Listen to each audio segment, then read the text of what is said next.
clear picture of what you would like your future company to look like, and then you come back to the present and you say, all right, if that's where I want to be in 5 years, what would I have to do starting today to begin to create that perfect company? What would be the first step? And here's the most amazing thing, is you can always see the first step. You'd always know that you should start doing more of this, or start doing less of that, or start doing something new, or stop doing something that you're already doing. But you can always see the first step. And the most wonderful thing is that when you take the first step, is you get 3 benefits. The first benefit is that you get feedback, which enables you to self-correct. And all of life is a process of experimenting and feedback and changing and correcting. That's all of life. Second of all is you get ideas. There's something about acting that actually triggers your creativity. It makes you smarter. It activates more of your brain. Sitting there passively doesn't do anything, but taking action actually sort of lights up your brain like a Christmas tree. And the third factor is that taking action gives you confidence.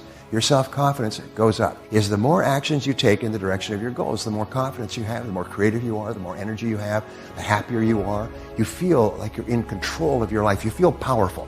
And that is why the difference, the 80-20 rule that we've talked about, the top 20% of people in every society and business are proactive. They're constantly taking action. The bottom 80% are passive, is they're waiting for someone else to come and tell them what to do. And so since you are highly proactive, you're obviously in the top, probably the top 10% of your field.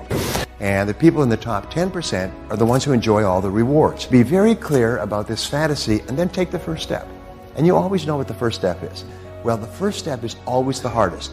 To do something new, to start something new, to move out of your comfort zone, the first step is always the hardest.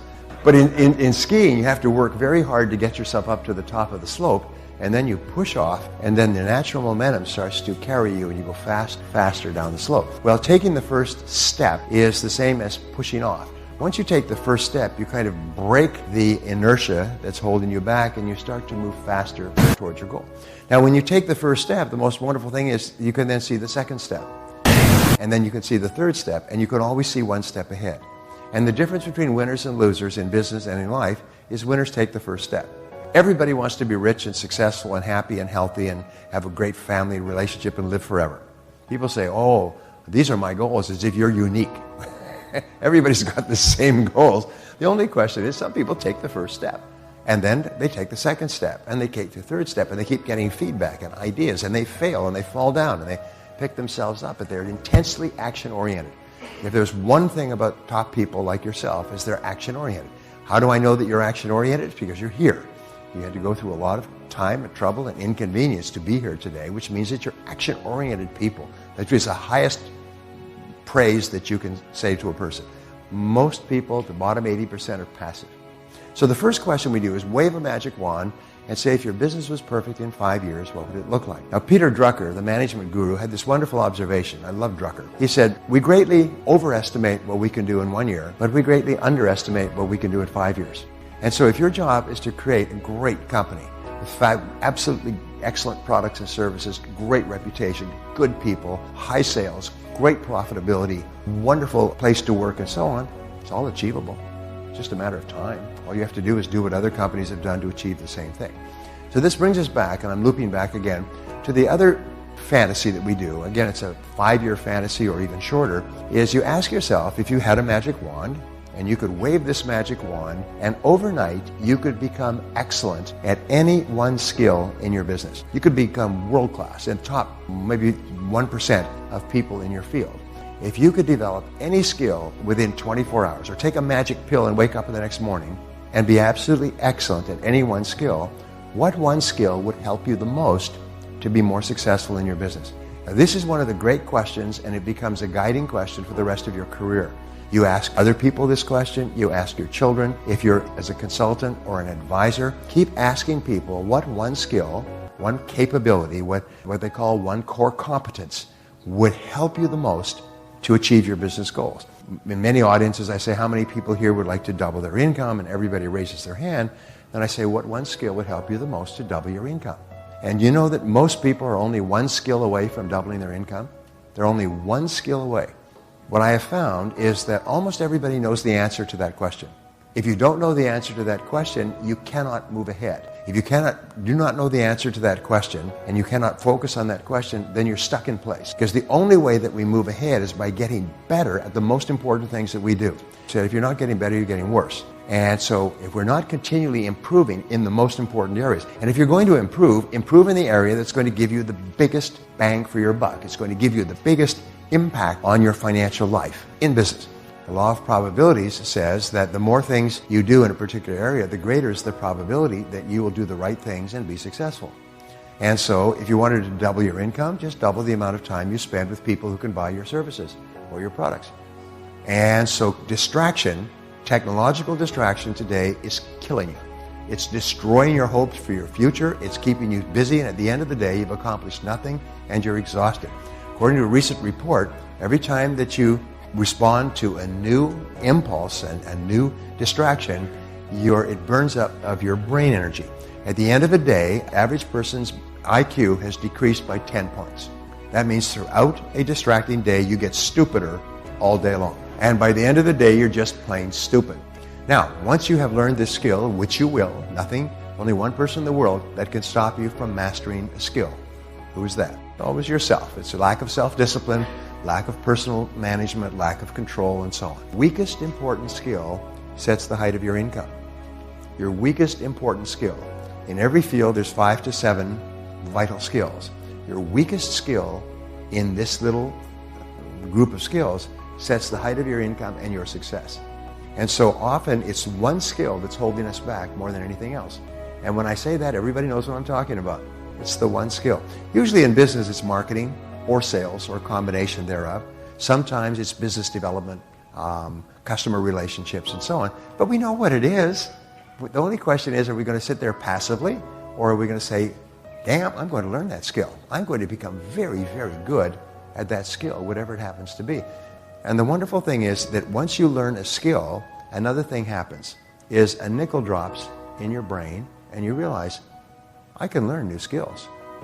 Damn, I can learn any skill. I could learn languages. I could learn any skill. Wow, and suddenly the dam breaks in your mind, and all the hesitation and lack of confidence and lack of certainty that you had, suddenly you realize, I can learn anything I need to learn. And it gives you a tremendous sense of power. So from then on, your whole life becomes a do-it-to-yourself project. Your whole life becomes a process of learning one skill at a time, climbing the ladder of success. Every rung on the ladder is higher income, greater influence, greater power in your profession. Getting better in your field is one of the most important things you can do. But the most important work you do is thinking well about yourself and your work. In fact, every mistake that you've ever made has been a result of poor thinking or not thinking at all. Every success you've ever had has usually been the result of really good thinking prior to taking action.